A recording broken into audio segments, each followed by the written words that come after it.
চাইতে দ্রুত আল্লাহর গজব নাযিল হয়। মা বাবার কলিজা আঘাত দিলি। সন্তান কি দিয়ে তোমাকে বুঝাই? বউরা, মহিলারা কি ওয়াজ শুনতেছে? শুনতেছে? আমার গাড়ি আটকাইলে ছুটাই দিবেন, ঠিক আছে ইনশাআল্লাহ। আমাদের দেশের ছেলের বউরা ছেলেদেরকে হিসাব দেখায়। জানো গত মাসে তোমার মা বাবা কত টাকার ঔষধ গেছে, কত টাকা লাগছে, কত টাকার ওষুধ যায় মাসে, তোমার কি খবর আছে?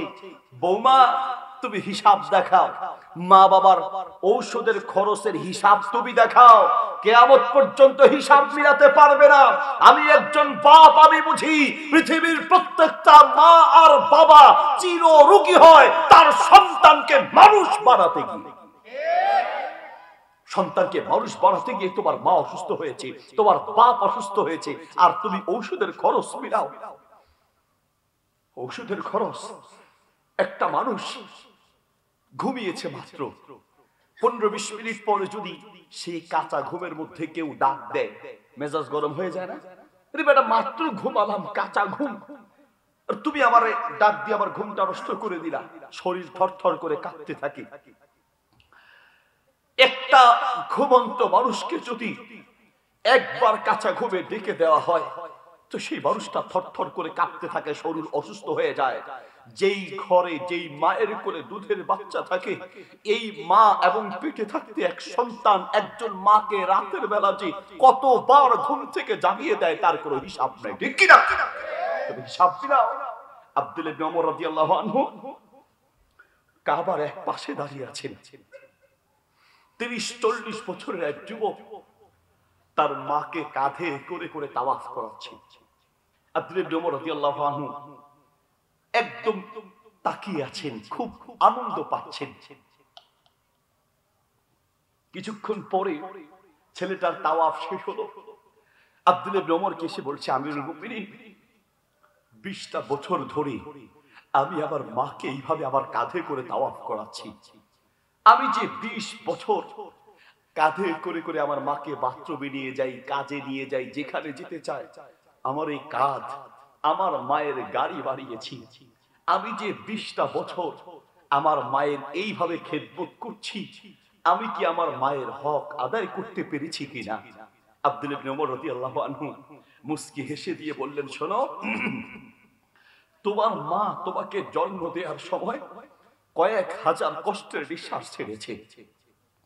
বর্তমান ডাক্তাররা বলেন একটা সন্তান জন্ম দেওয়ার সময় একজন মা কি পরিমাণ কষ্ট পায়। একটা জীবন্ত মানুষের হাত পা গুলোকে একসাথে ধরে টাস করে ভেঙে ফেললে একজন মানুষ যেই পরিমাণ কষ্ট পাবে, একটা মা তার সন্তান জন্ম দেওয়ার সময় তার চেয়ে বেশি কষ্ট পায়। আব্দুল্লাহ ইবনে ওমর রাদিয়াল্লাহু আনহু বলেন, তোমার মা তোমাকে জন্ম দেওয়ার সময় কয়েক হাজার কষ্টের নিঃশ্বাস ছেড়েছে। এই কয়েক হাজার কষ্টের নিঃশ্বাসের মধ্য থেকে একটা নিঃশ্বাসের হক আদায় করার জন্য যদি কিয়ামত পর্যন্ত তোমার মাকে কাঁধে বয়ে বেড়াও, একটা নিঃশ্বাসের হক কিয়ামত পর্যন্ত আদায় করতে পারবে না, ঠিক কি না? একটা নিঃশ্বাসের হক আদায় করতে পারবে না। মাঝে মাঝে তুমি বাম্পার দেখাও না? বিদেশ থেকে এসে ছেলে শ্বশুর বাড়িতে গিয়েছে। শ্বশুর বাড়িতে যাওয়ার, আমার ভাষাকে আপনারা বুঝেন, কথা কি বোঝা যায়? শ্বশুর বাড়িতে যাওয়ার পরে একদম উল্টা পাল্টা পিন দিয়ে ছেলেকে উল্টা পাল্টা বুঝিয়েছে। আসার পরে মায়ের সাথে গরম, মা জন্ম যেহেতু আমাকে দিয়েছো, তোমার হক আছে, হক আদায় করবো, কিন্তু আমার সাথে, আমার বউয়ের সাথে তুমি যে খারাপ আচরণ করো, আমার ছেলে মেয়ের সাথে খারাপ আচরণ করো, তোমাকে আমার সাথে রাখবো না, তোমাকে আলাদা ঘর করে দিব, টাকা পয়সা লাগলে দিব, হক আদায় করবো, কিন্তু আমাদের সাথে থাকতে পারবা না। ছেলে এই কথা বলার পরে কোন মায়ের কলিজা কি আর আস্ত আছে? ক্ষত বিক্ষত হয়ে গেছে। বহু মা বাবা যদি তার কলিজা বের করে দেখাতে পারত তো সেই কলিজায় দেখা যাবে লক্ষ লক্ষ দাগ পড়ে আছে, ঠিক কি না? কাউকে বলতেও পারে না, সইতেও পারে না, কাকে বলতে? তো মা কথাগুলো শুনে থরথর করে কাঁপতে লাগলেন।